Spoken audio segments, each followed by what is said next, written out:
नमस्कार, देवभूमि समाचारों में आप सभी का स्वागत है। मैं हूं आपके साथ रक्षिंदा खान। आगे आप मेरे साथ देखेंगे उत्तराखंड की तमाम छोटी बड़ी खबरें विस्तार से, लेकिन सबसे पहले एक नजर हेडलाइंस पर।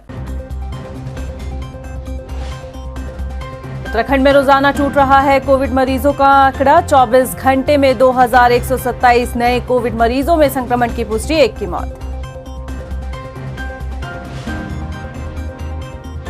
कोरोना के बढ़ते मामलों के बीच सरकार हुई सख्त। 50% के साथ खुलेंगे सार्वजनिक स्थान। बिना कोविड रिपोर्ट और वैक्सीनेशन के प्रदेश में नो एंट्री।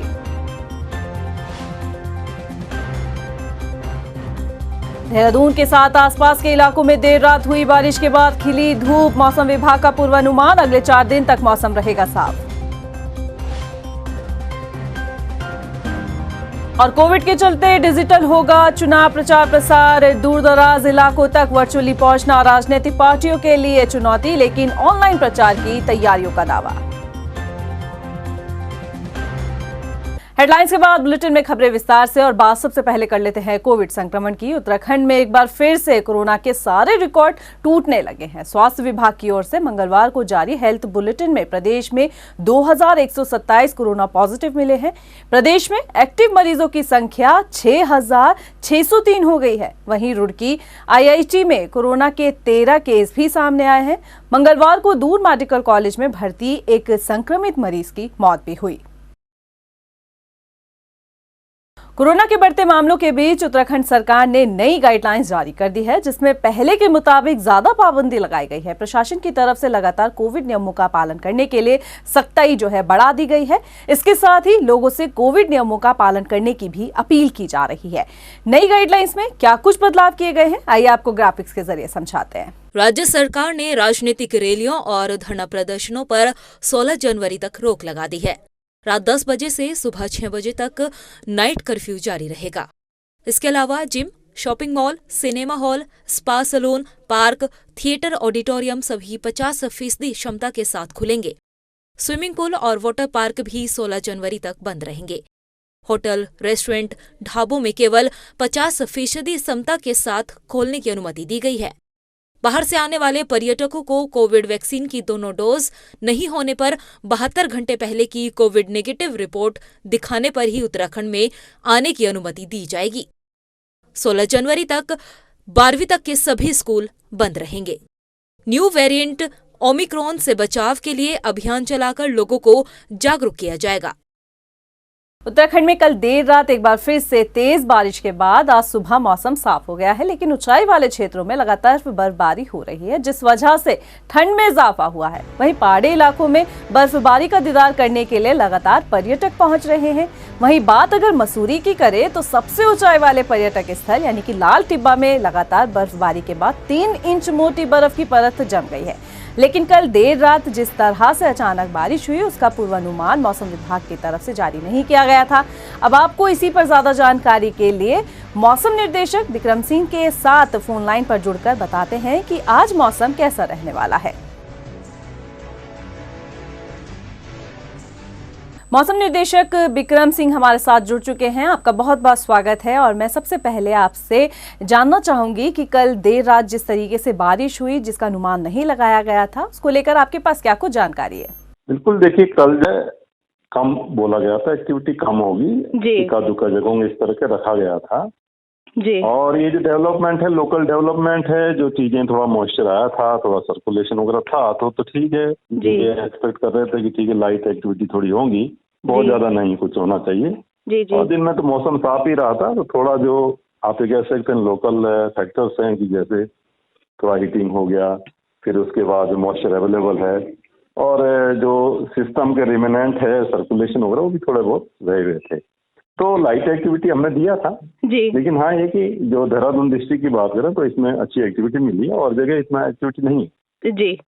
जी, जैसा आप बता रहे हैं कि देहरादून में जो है वो ज्यादा देखने को मिला कि मौसम खराब रहा। विक्रम जी, मेरा आपसे ये सवाल रहेगा कि कहा जा रहा था कि जो है कि मौसम साफ होने के साथ अब क्या अनुमान लगाया जा रहा है कि आने वाले टाइम पे मौसम कैसा रह सकता है? हाँ, नहीं, अब क्योंकि हम वेस्टर्न डिस्टर्बेंस को लेकर ज्यादा सतर्क बरत रहे हैं। आज से जो है कुछ अब रेनफॉल एक्टिविटी हम नहीं दे रहे हैं, पूरा क्लियर रहेगा। लाइट एक्टिविटी भी एक्सपेक्ट नहीं कर रहे हैं, ठीक है। जी जी तो ये है कि अभी मौसम 4 से 5 दिन क्लियर रहेगा, दिन में धूप निकलेगी जी और सुबह शाम ये कि थोड़ा टेम्परेचर गिरने शुरू होंगे। तो अभी नॉर्मल से वो ज्यादा है न्यूनतम तापमान, तो अब जी। वो घटेंगे, नॉर्मल के आसपास तक जाएंगे 1-2 दिन में आगे, फिर उसके बाद आप कह सकते हैं 1-8 डिग्री हो सकता है, नॉर्मल से भी नीचे जाएंगे। सुबह शाम का जो तापमान है न्यूनतम तापमान, जी आप दिन बता का रहे हैं कि तापमान नॉर्मल के आसपास ही रहेंगे। जी आप बता रहे हैं कि सुबह शाम में मतलब ठंड बढ़ सकती है। मेरा थोड़ा सवाल ठंड ये बढ़ेगा, है जी, जी, जी, मेरा जी। सवाल आपसे ये है कि वेस्टर्न डिस्टर्बेंस को लेकर क्या कुछ जानकारी है अभी अभी? कोई पश्चिम विक्षोभ नहीं है, अब कोई नहीं है जी जी पश्चिम विक्षोभ इस समय नहीं है। अब जो आगे आएगा तो 19 के आसपास तो लग रहा है, तो देखते हैं, उसको आगे मॉनिटर कर रहे हैं। जी तो जब वो 5-6 दिन के उसमें आ जाएगा तो तब देखेंगे, उस पर फोरकास्ट जाएगी, लेकिन अभी 5 दिन तो कुछ भी नहीं है। विक्रम जी, आपका हमारे साथ जुड़ने के लिए बहुत बहुत शुक्रिया।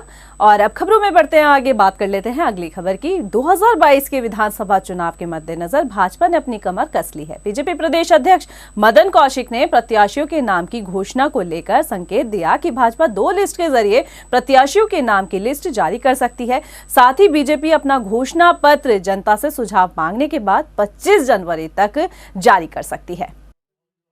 हम लोग जो हमारी प्रक्रिया उस पर हम आगे बढ़ रहे हैं। अभी सारे जिलों का जो हमारा कार्यकर्ताओं की राय है वो हमें कल परसों तक प्राप्त हो जाएगी। उसके बाद हम लोग बैठेंगे और संभवतः 15-16 तारीख के लगभग हम लोग अपना चुनाव समिति की बैठक बुलाएंगे और उसमें जो राज्य का व्यू है वो लेकर हम फिर दिल्ली जाएंगे। तो तब वहाँ से केंद्रीय पार्लियामेंट्री बोर्ड के आधार पर आगे बढ़ेंगे। विधानसभा चुनाव में अब सिर्फ 1 महीने का वक्त ही बचा है, लेकिन पार्टियों में टिकट को लेकर जबरदस्त घमासान मचा हुआ है। जनप्रतिनिधि अपने परिवार के सदस्य को मैदान में उतारने के लिए डटे हुए हैं, तो कार्यकर्ता मैदान छोड़ने के लिए तैयार नहीं है। लेकिन इन सब के बीच अब टिकट दावेदार को लेकर भाजपा एक बड़ा फैसला ले सकती है। क्या होगा ये फैसला और बीजेपी कौन सा फॉर्मूला अपनाने की बात कह रही है, आइए आपको इस रिपोर्ट में दिखाते हैं। उत्तराखंड में विधानसभा चुनाव को सिर्फ 1 महीने का समय बचा है और भाजपा में टिकट को लेकर पहले से ही घमासान मचा हुआ है। जनप्रतिनिधि अपने परिवार के सदस्यों को मैदान में उतारने के लिए एड़ी चोटी का जोर लगा रहे हैं, तो कार्यकर्ता मैदान छोड़ने को तैयार नहीं। ऐसे में सीटों के बंटवारे को लेकर खूब खींचतान मची हुई है। लेकिन अब सूत्रों के हवाले से बड़ी खबर हमारे सामने आई है कि भाजपा भाई भतीजावाद को खत्म करने के लिए एक परिवार में एक व्यक्ति के टिकट के फॉर्मूले को अपना सकती है। आपको बता दें कि बीजेपी में कई मंत्री ऐसे हैं जो अपने और अपने परिवार के लिए टिकट की मांग कर रहे हैं, जिसमें कैबिनेट मंत्री हरक सिंह रावत भी शामिल हैं। उन्होंने अपनी बहू अनुकृति गुसाई रावत के लिए टिकट की मांग की है और खुद भी उन्होंने लैंसडाउन, यमकेश्वर, केदारनाथ और कोटद्वार विधानसभा सीटों पर दावेदारी पेश की हुई है। इसके साथ ही खानपुर विधायक कुंवर प्रणव सिंह चैंपियन ने भी अपने लिए और अपनी पत्नी के लिए टिकट की मांग की है। ऐसे में अगर पार्टी एक परिवार में एक व्यक्ति के टिकट के फॉर्मूले को लागू कर देती है तो भाजपा में एक बार फिर से बगावत के सुर उठना तय है, क्योंकि ये फॉर्मूला भाजपा इसी विधानसभा चुनाव में लागू करेगी। इससे पहले 2017 के विधानसभा चुनाव में भाजपा ने एक परिवार में 2 लोगों को टिकट दिए हैं, जिसमें विधायक मुन्ना सिंह चौहान और उनकी पत्नी को टिकट दिया गया था। इसके साथ ही भाजपा छोड़ चुके पूर्व कैबिनेट मंत्री यशपाल आर्य और उनके बेटे संजीव आर्य को भी पार्टी ने टिकट दिया था। लेकिन इस बार अगर भाजपा एक परिवार एक टिकट के फॉर्मूले पर मोहर लगाती है तो पार्टी के भीतर कई नेताओं को बड़ा झटका लग सकता है। टाइम टीवी के लिए देहरादून से मनीष टंगवाल की रिपोर्ट। उत्तराखंड में विधानसभा चुनाव की तारीख का ऐलान हो चुका है और अब इंतजार केवल प्रत्याशियों के नाम का रहना बाकी है। लेकिन इस बार प्रचार प्रसार केवल वर्चुअली होना है, जो कि पार्टियों के लिए एक बड़ी चुनौती है। दूर दराज के ऐसे इलाके हैं जहां नेटवर्किंग और दूर संचार की दिक्कतें हैं, जिसकी वजह से प्रत्याशियों के प्रचार प्रसार में अड़चन पैदा हो सकती है। इस अड़चन को भाजपा और कांग्रेस से किस तरह से दूर करेगी, उसके लिए आपको ये रिपोर्ट दिखाते हैं। कोरोना के बढ़ते खतरे को देखते हुए निर्वाचन आयोग ने सभी राजनीतिक रैलियां और सभाओं पर रोक लगा दी है। हालांकि वर्चुअली प्रचार प्रसार की अनुमति दी गई है, लेकिन वर्चुअली प्रचार प्रसार करना पार्टियों के लिए एक बड़ी चुनौती भी है। लेकिन भाजपा पूरी तरह से तैयार दिखाई दे रही है। कोविड काल के दौरान भाजपा की अधिकतर बैठकें वर्चुअली हुई। राज्यसभा सांसद नरेश बंसल के मुताबिक 2014 में जब लोकसभा चुनाव हुए तो भाजपा ने उसी समय प्रधानमंत्री नरेंद्र मोदी की रैलियां विधानसभाओं के अंदर वर्चुअली रूप से की थी। इसके साथ ही नरेश बंसल का कहना है कि इस देश के अंदर टेक्नोलॉजी का सबसे ज्यादा प्रयोग भाजपा ने किया है। 2014 में वर्चुअल रैली कराई मोदी जी की विधानसभाओं के अंदर, तो भारत जो टेक्नोलॉजी है उसका प्रयोग तो सबसे पहले भारतीय जनता पार्टी ने ही प्रारंभ किया। वहीं वर्चुअली प्रचार प्रसार के लिए कांग्रेस भी पूरी तरह से तैयार नजर आ रही है। कांग्रेस पब्लिसिटी कमेटी के अध्यक्ष सुमित हृदेश का कहना है कि एलईडी वैन, ट्विटर और फेसबुक के जरिए कांग्रेस जनता तक पहुंचने का पूरा प्रयास करेगी। मूलभूत जो सोशल मीडिया की व्यवस्थाएं हैं उसमें हमारी लोकप्रियताएं ज़्यादा हैं, हमारी पहुंच ज़्यादा है, और उससे भी ज़्यादा जो एलईडी वैन्स और इन सब माध्यमों के हिसाब से भी प्रमुख स्थानों पर, प्रमुख स्थलों पर रैली भी एड्रेस करी जाएगी बड़े नेताओं के द्वारा, रैली संबोधित करी जाएगी बड़े नेताओं के द्वारा, और जो हमारे प्रांतीय नेतृत्व है उनकी भी रैलियां ऐसे ही संबोधन करी जाएगी। विधानसभा चुनाव में केवल 1 महीने का वक्त बचा है। फिलहाल इंतजार उम्मीदवारों के नाम के ऐलान का होने का है, जिसके बाद सभी राजनीतिक दल अपने अपने प्रत्याशियों को लेकर वर्चुअली मोड में प्रचार प्रसार को उधार देंगे। अब देखना यही होगा कि 2022 के विधानसभा चुनाव में उत्तराखंड में कौन सा राजनीतिक दल वर्चुअली मोड के सहारे जीत का परचम लहराता है। टाइम टीवी के लिए हल्द्वानी से योगेश शर्मा की रिपोर्ट। हल्द्वानी में जिला निर्वाचन अधिकारी ने सभी राजनीतिक दलों के जनप्रतिनिधियों के साथ बैठक की। बैठक में बताया कि 16 जनवरी तक किसी भी राजनीतिक दल या राजनीतिक व्यक्ति द्वारा किसी भी तरह की रैली, जनसभा, रोड शो नहीं किया जाएगा। इसके अलावा बिना परमिशन के जनसभा, रैली या राजनीतिक गतिविधि करने वालों के खिलाफ धारा 144 के तहत कार्रवाई की जाएगी।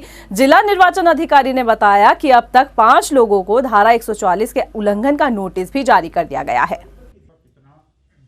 इसमें देखिए, जितने भी राजनीतिक दलों के प्रतिनिधि आज आए थे तो उन लोगों को ये बताया गया है कि इलेक्शन की घोषणा के साथ ही साथ जो नोटिफिकेशन की कार्रवाई हमारी 21 तारीख से शुरू हो गई और कब तक ये प्रोसेस हमारा चलता रहेगा और इस दौरान उन्होंने क्या एहतियात बरतने हैं उसके संबंध में समस्त राजनीतिक पार्टियों के प्रतिनिधियों को हम लोगों ने अवगत करा दिया है।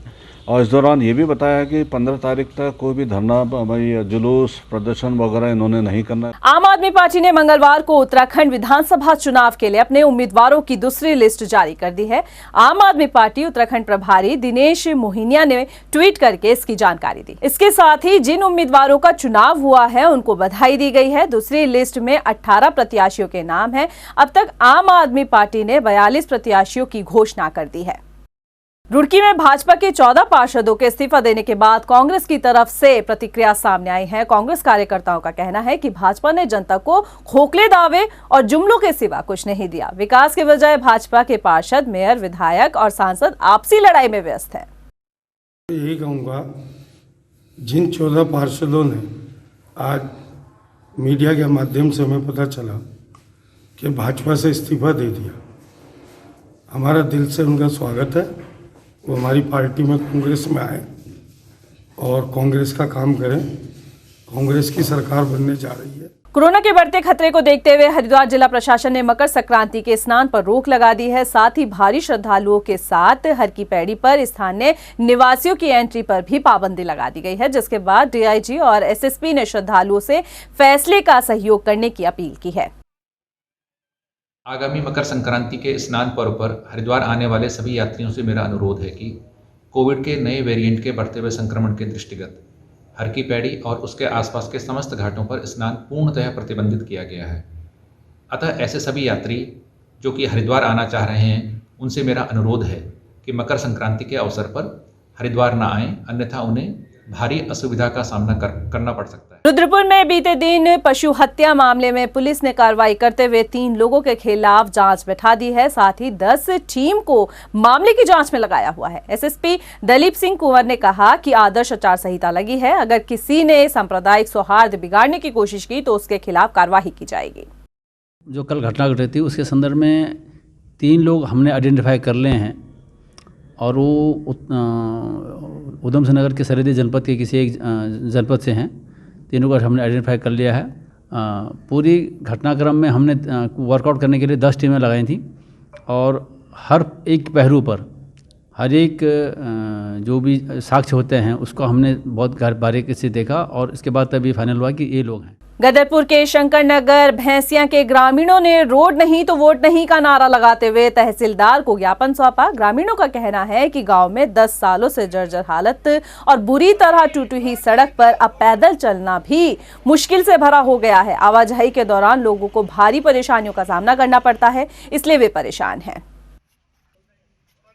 कुछ भी नहीं, इस बार तो हमें वोट देना ही नहीं किसी की बात। जब हमारी 10 साल से मांग पूरी नहीं हो रही है तो हम क्या वोट दें। कितनी बार आश्वासन दिया गया, बिल्कुल 4000 आदमियों के बीच में ताली मरवा दी क्योंकि हाँ ये भैंसिया की रोड पास हो गई। आज मुहूर्त कर रहा हूँ, कल कर रहा हूँ, आज कर रहा हूँ, कल कर रहा हूँ, बस यही करके टाल दिया। फिलहाल अभी के लिए इतना ही, मुझे दीजिए इजाजत। लेकिन चलते चलते एक नजर हेडलाइंस पर। नमस्कार। उत्तराखंड में रोजाना टूट रहा है कोविड मरीजों का आंकड़ा। 24 घंटे में 2127 नए कोविड मरीजों में संक्रमण की पुष्टि, 1 की मौत। कोरोना के बढ़ते मामलों के बीच सरकार हुई सख्त। 50% के साथ खुलेंगे सार्वजनिक स्थान। बिना कोविड रिपोर्ट और वैक्सीनेशन के प्रदेश में नो एंट्री।